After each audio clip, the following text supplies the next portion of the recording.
Olá pessoal, tudo bem com vocês? Hoje nós vamos ver o seguinte, qual o teste estatístico que a gente utiliza para comparar dois grupos, duas variáveis quantitativa, certo? Eu quero comparar duas médias. Então veja bem, eu tenho aí numa sala de aula meninos e meninas. Eu quero saber se meninos é mais pesado do que meninas. Então eu peso todos os meninos e calculo uma média. Peso todas as meninas e calculo uma média. E ele vai dar uma diferença. Beleza. Agora eu quero ver o seguinte. Será que isso... Aí eu vejo que a média de peso nos meninos é maior do que nas meninas. Mas será que isso se repete na minha população? Para eu saber se isso acontece, eu tenho que fazer um teste estatístico para saber se aquela diferença que eu encontrei na minha amostra é uma diferença real que ela existe na minha população, para eu dizer que ela é estatisticamente significante.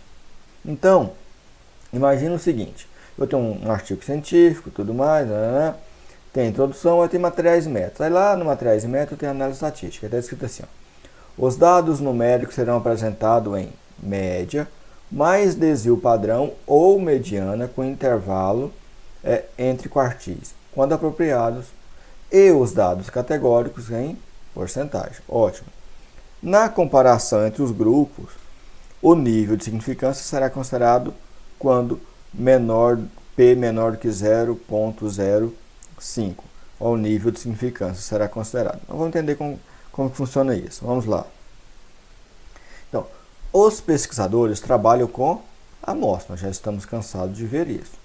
Mas as suas conclusões devem ser generalizadas para as populações, porque não adianta nada eu fazer um estudo que ele vai ser utilizado apenas na minha amostra. O que importa é utilizar uma amostra para ser utilizado na minha população, de onde as amostras foram retiradas, com base na aplicação de teste estatístico. Dizemos então que foi feita uma inferência estatística. Então, o que seria inferência estatística? É quando, baseado em uma amostra, eu digo que aquilo também é verdadeiro na minha população. Os testes estatísticos testam hipótese a respeito da população. Então, mais ou menos o seguinte, eu vou lá na minha amostra, peso e tem uma amostra composta por sexo masculino e sexo feminino. E vejo que a média de peso ali é 90 kg nos homens e 70 kg nas mulheres. O que o teste estatístico faz? Ele vai testar a hipótese, tá? Para saber se essa diferença que houve na minha amostra, ela se repete onde? Na minha população. Então, baseado na minha amostra, eu também gera uma hipótese de que aquilo ocorre na minha população. Mas para isso eu tenho que aplicar um teste estatístico para saber se isso é verdadeiro ou não. Então, o pesquisador faz duas hipóteses. A primeira hipótese é da nulidade, que a maioria afirma não existir diferença entre os dados grupos. Então, ou seja, no sexo masculino eu achei 90, no sexo feminino eu achei 70. Na minha amostra é diferente, mas eu afirmo na minha primeira hipótese, que eu coloco H0, eu falo o seguinte, apesar de ter tido diferença na minha amostra, na minha população não vai ter diferença de peso entre sexo masculino e sexo feminino. Então a primeira hipótese é a da nulidade, que a maioria afirma não existir entre grupos de dados. Então a primeira coisa, eu nego. Então a primeira hipótese, eu nego que aquela diferença exista. E aí eu faço uma segunda hipótese, que eu chamo de hipótese alternativa. E aí depois o pesquisador constrói o quê? A hipótese alternativa, que contradiz a primeira. Então, ela aplica o teste estatístico para decidir por uma das hipóteses. Como isso é feito? Nós vamos ver agora. Então, na hipótese nula, eu falo que a diferença encontrada na minha amostra não existe na população. Na hipótese alternativa, eu falo o seguinte, existe amostra na minha existe diferença na minha população igual na amostra. Então eu aplico um teste, tá, estatístico. Para quê? Para saber se eu vou concordar com a minha hipótese, a minha primeira hipótese de nulidade, que apesar de ter tido diferença na minha amostra, a população não existe, ou se eu vou aceitar a hipótese alternativa. Ok? Então, olha lá. Os testes estatísticos, para isso, eles fornecem o quê? O P. O P é uma probabilidade. Esse cálculo do P é extremamente complexo, então, na maioria das vezes, para nós da área da saúde, nós não fazemos o cálculo. Nós utilizamos programas estatísticos que eles já dão essa probabilidade para a gente, que permite decidir com base nos dados, ou seja, nas amostras, se há evidência suficiente para rejeitar a hipótese de nulidade, ou seja, aceitar a hipótese alternativa. Por convenção, se o p-valor é menor do que 0,05, então a gente põe p menor que 0,05, a hipótese de nulidade deve ser rejeitada. Em outras palavras, se p menor do que 0,05, os resultados são estatisticamente significantes. O que quer dizer isso? Quem determina esse nível de confiança sou eu, lembra? Quando a gente vê intervalo de confiança de 95%. Eu estou querendo dizer que o verdadeiro parâmetro está dentro de um intervalo com 95% de confiança. Então, eu estou aceitando um erro de 5%. Então, eu determino se eu quero aceitar um erro de 1%, de 5%, de 10%. Por convenção, nós aceitamos um erro de 5%. Então, toda vez que eu faço um teste estatístico e eu acho um P menor do que 0,05, eu estou falando que a probabilidade daquele valor está errado na minha população, o valor que eu achei na minha amostra está errado na minha população, é de apenas 5%. Ou seja, eu aceito a hipótese alternativa. Então, recordando, a hipótese nulo, eu falo que o que eu achei na minha amostra, a diferença que eu achei na minha amostra, não se repete na população. Agora, a diferença que eu achei na minha amostra, ela se repete na população, essa hipótese é alternativa.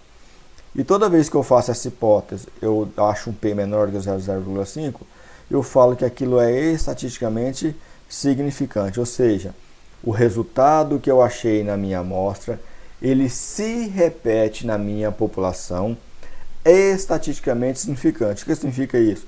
Que eu tenho apenas 5% de chance de erro no que eu estou falando. Então, geralmente, nós que decidimos qual o nível de significância queremos, ou seja, o erro máximo aceitável. Por convenção, Por convenção, o erro máximo aceitável na saúde é de 5%, ou um alfa igual a 0,05. Então, eu aceitei isso. Aí eu fiz um teste estatístico e vi que o que eu achei na minha amostra, ele acontece na minha população com uma probabilidade menor do que 0,05. Então, significa que eu aceito que a diferença que houve na minha amostra, ela também se repete na minha população, e isso eu considero estatisticamente significante. Isso é muito importante, porque quando eu estou fazendo principalmente associação de risco, eu tenho que determinar se aquela diferença que eu achei, ela realmente representa um risco ou não. Então, por convenção, se o p-valor é menor do que 0,05, a hipótese de nulidade deve ser rejeitada. Em outras palavras, se p menor que 0,05, os resultados são estatisticamente significantes. Vamos comparar dois grupos nos seus dados numéricos. Queremos saber se os grupos são iguais, aceitamos, ou diferentes, rejeitamos. Para isso, nos testes quantitativos, geralmente o teste mais aceito, mais utilizado é o teste de T de student. Então, para dados numéricos normais, ou paramétricos, ou gaussianos, para comparar duas médias. Então, para nós compararmos duas médias, nós utilizamos o teste T, mas o teste T ele tem que ser utilizado para testes para variável com distribuição normal.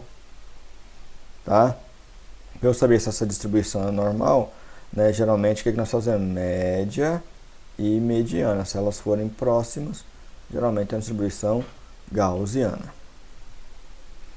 Então, o test student, né, que é esse rapaz aqui, o student, que ele criou esse teste em 1908, um matemático. O teste de student nós fazemos para dois tipos, para amostras pareadas e para amostras não pareadas. Nós vamos entender agora em que são amostras pareadas e amostras não pareadas. A mesma amostra em tempo diferente, por exemplo, no início e no fim de um estudo. E a amostra não pareada, a amostra diferente em um dado momento, por exemplo, pacientes que tomaram placebo versus pacientes que tomaram droga. Vamos aqui entender isso melhor.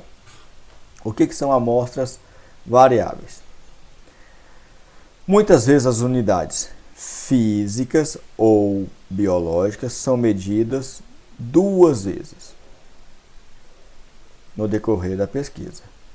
A lógica é verificar se houve ou não discrepância entre as medições.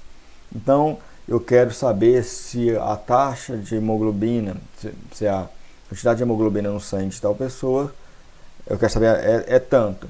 Então, eu faço aquele exame duas vezes. Então, eu comparo duas vezes. Então, estou comparando a mesma hemoglobina duas vezes da mesma pessoa. Então, isso é uma amostra pareada. Outras vezes, as unidades são consideradas aos pares. A ideia é verificar se há ou não diferença na resposta ou no desempenho dos pares. Tá? Então, isso é uma outra forma de ver. Quando se mede a mesma variável, mesma unidade, antes e depois de uma intervenção. Então, a mesma variável, a mesma unidade, uma antes e outra depois. Então, eu quero saber o seguinte. A quantidade de anticorpos produzidos por pessoas que tomaram a vacina do Covid-19, ante o SARS-CoV-2, causador do Covid-19. Então, eu meço, né, a quantidade de anticorpos anti-Covid. Aí, eu aplico a vacina. Aqui eu vou achar um resultado X. Aplico a vacina. Depois eu meço para saber o que? A quantidade de anticorpos. Eu quero ver se a quantidade de anticorpos produzidos, tá, antes da aplicação da vacina, depois da aplicação da vacina, aumentou ou não. Se aumentou, se diminuiu, se permaneceu a mesma. Então, se eu olhar aqui, ó, é a mesma pessoa. A única diferença é que um foi antes da intervenção e o outro foi depois da intervenção. Então, eu vou ter duas medidas. Se são duas medidas, são duas variáveis. Então, essas duas variáveis elas foram pareadas. Quando os participantes da pesquisa são recrutados aos pares, ou são pareados por idade, sexo, estágio da doença. Nesse caso, um dos participantes recebe a droga em teste e outro participante recebe o tratamento. Então, veja bem, para o placebo eu seleciono uma mulher de 28 anos, tá? Com branca, com estágio X da doença, placebo. Para o medicamento eu tenho que escolher uma outra mulher, 28 anos, brancas, com o mesmo estágio da doença, tá? Ela vai receber o que? A droga. Então, essa amostra ela também foi pareada. Então, é uma forma de eu tentar igualar as coisas. Quando se mede a mesma variável em gêmeos, tá? Ou em um par, como mãe e filho. Então, a mãe é um indivíduo, o filho é outro, mas eu vou comparar mães e filhos, mães e filhos, mães e filhos. Então, automaticamente, isso também é pareado. Em gêmeos, teoricamente, são geneticamente idênticos, né? Principalmente os gêmeos univitelinos. Quando se faz um experimento em laboratório com várias repetições e em cada repetição se prepara ao mesmo tempo um controle e um teste. Então, vou dar um exemplo. Nos exames laboratoriais, a gente sempre, todos os dias, a gente faz 100 pacientes para dosar glicose. Vou dar um exemplo aqui para glicose. Eu faço 100 glicose. Eu faço um controle positivo, um controle negativo e um padrão, tá? Todos os dias eu faço. Então isso aqui ao longo do tempo eu vou comparando. Isso também são chamadas amostras pareadas. Então são exemplos de amostras pareadas. O pareamento deve ter algum tipo de lógica. Não basta que os dois grupos tenham o mesmo número de unidades. Ele tem que ter lógica, eu tenho que explicar por que é pareado e como que seria pareado. Tem que ter lógica. Isso é uma regra de ouro. Então vamos lá. O teste T para dados pareados. Dados pareados são aqueles registrados em pares. O indivíduo é o controle de si mesmo. Aqui é um exemplo, né? Exemplo, um estudo compara o efeito de uma pomada oftálmica com o de simplesmente higienizar o olho. Um grupo de pacientes usa, durante um período, a pomada no olho direito, enquanto o olho esquerdo recebe apenas o antisséptico. Então ele está comparando o olho direito com o olho esquerdo. Isso é um tipo de amostra pareada. Deseja verificar o desempenho de um tratamento. Um grupo de pacientes é examinado antes do início do tratamento e após a conclusão do tratamento. São novamente examinados.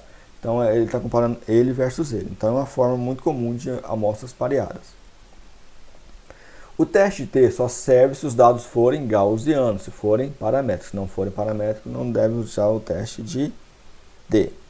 O primeiro passo antes de escolher a análise estatística é saber quais dados são gaussianos, são paramétricos. Então, para cada variável, tem que calcular a média, mediana e ver se elas são próximas.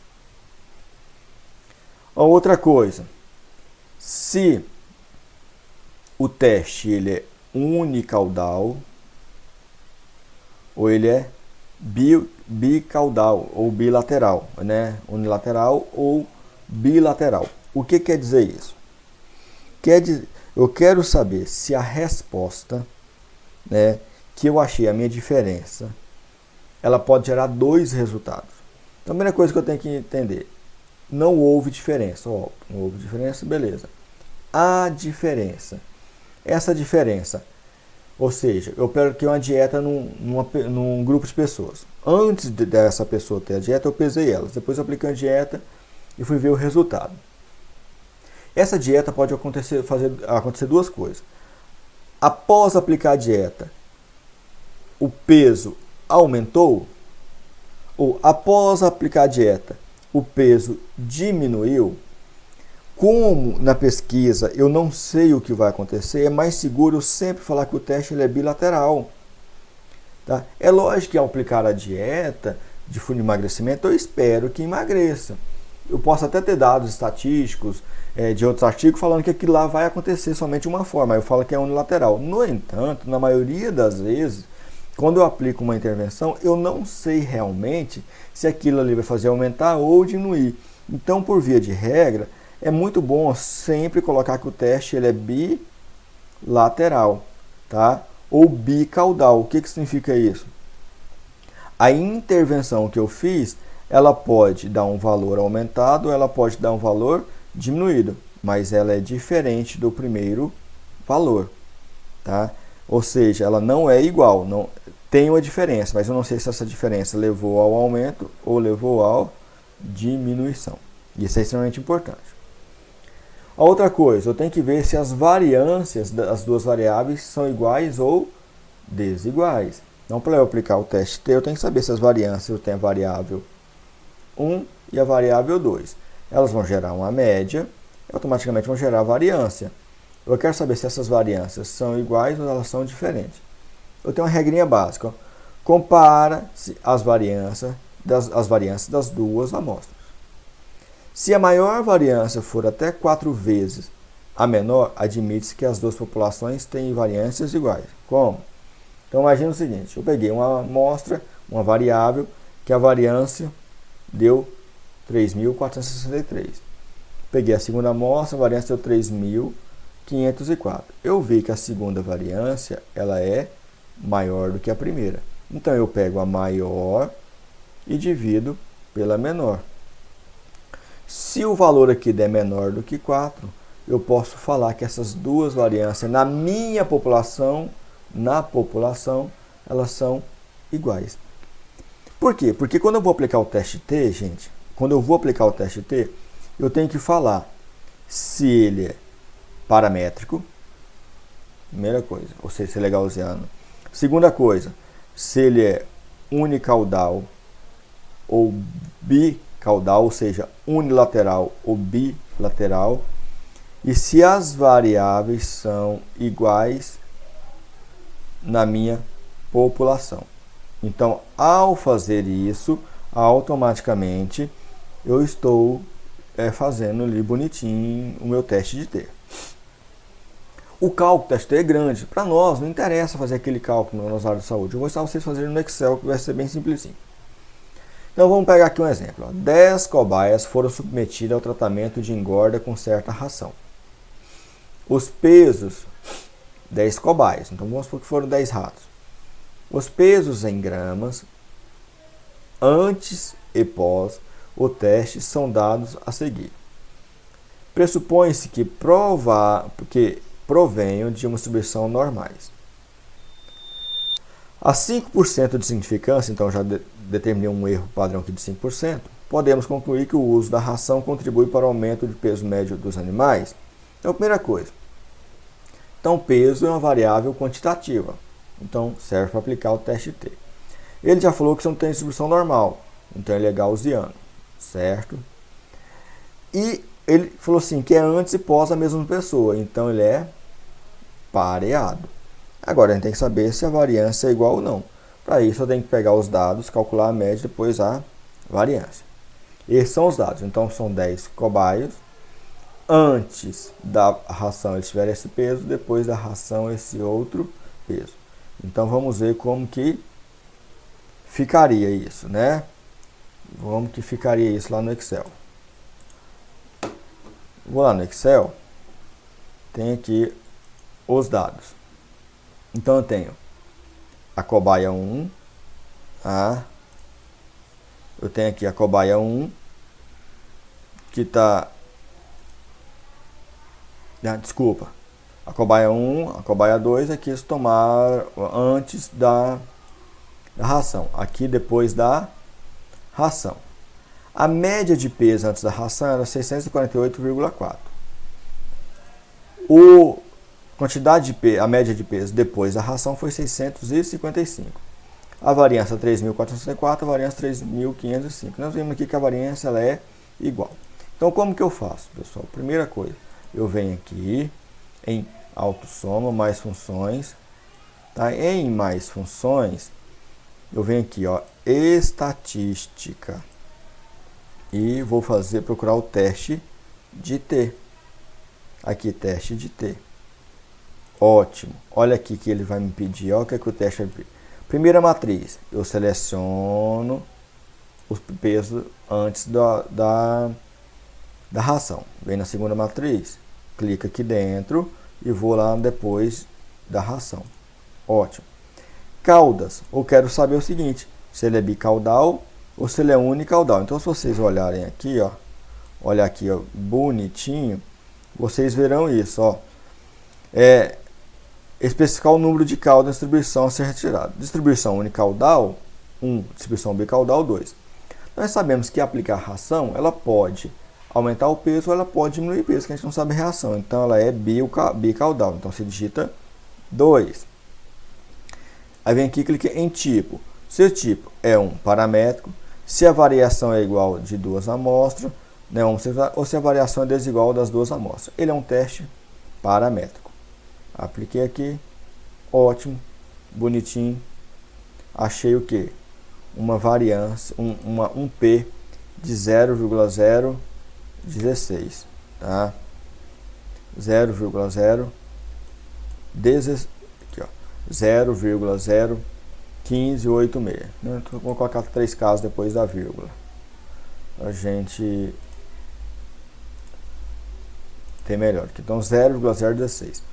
0,016 é menor do que 0,05? Sim, é menor. Então, o que significa?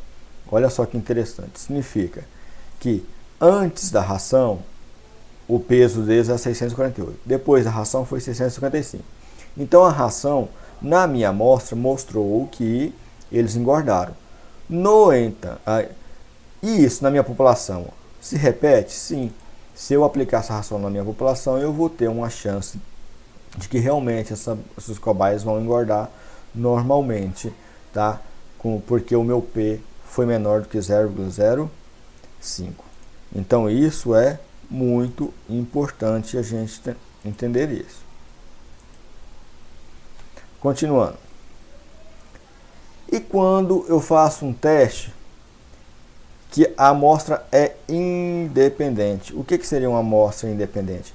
Que ela não é pareada.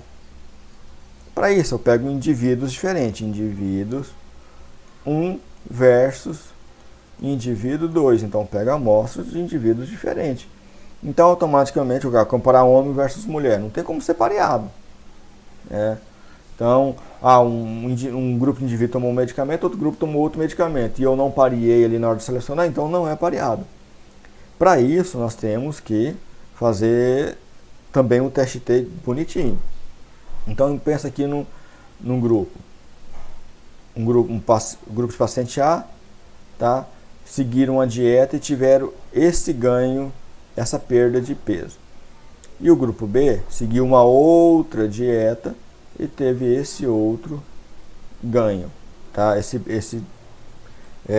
peso. Vamos ver o seguinte, eu vou calcular a média aqui, e nós vamos ver se essas médias são iguais ou diferentes. Então vamos lá no Excel de novo. Nós vamos lá. O grupo a média foi quanto? 12. O grupo B, apesar de ter menos indivíduos, a média foi 15. Então eu vi que existe diferença de peso entre o grupo A e o grupo B. Ok? Ótimo, então existe diferença. Se existe diferença, é na minha amostra. Agora eu quero saber se essa diferença se repete na minha população. Aí eu vou ver a variância. A variância dos dois der diferente. Um deu 5, outro deu 4. Se eu pegar 5, né? 5 e dividir por 4, isso vai dar 1,25. 1,25 é menor que 4? Então eu posso afirmar que as variâncias na minha população, elas são iguais. Mas vamos calcular então o teste de T. Aí o teste de T eu venho aqui, mais funções, bonitinho, vou lá em estatística, clico em procuro teste de T, dou um OK. Seleciono na primeira matriz o grupo A, na segunda matriz o grupo B. Caudas. Eu posso ter dois resultados diferentes, aumentar ou diminuir? Sim. Então automaticamente 2. Que tipo? Ele é pareado? Não, ele não é pareado. Mas as variâncias são iguais? A variação é igual das duas amostras? Ou variação desigual? Não, nós vimos que as variâncias são iguais. Então eu vou utilizar o 2, que está descrito aqui. Automaticamente achei um P de 0,109, 0,10. 0,10 é menor do que 0,05? Ou seja, 0,050 é bem menor. Então eu posso afirmar que a diferença que houve nessa amostra aqui, ela é estatisticamente significante, ou seja, ela se repete na minha população com uma margem de erro de no máximo 5%. Então, pessoal, é isso que nós temos em teste de T. Tá? Nós temos que tomar bastante atenção, é interpretar. E aí quando você for utilizar o teste estatístico, ele vai perguntar para você se a amostra é pareada ou não, se é bicaudal ou não, se as variâncias são iguais ou não. Por isso que é importante a gente saber isso, senão a gente vai errar tranquilamente. Tranquilo? Muito obrigado a todos.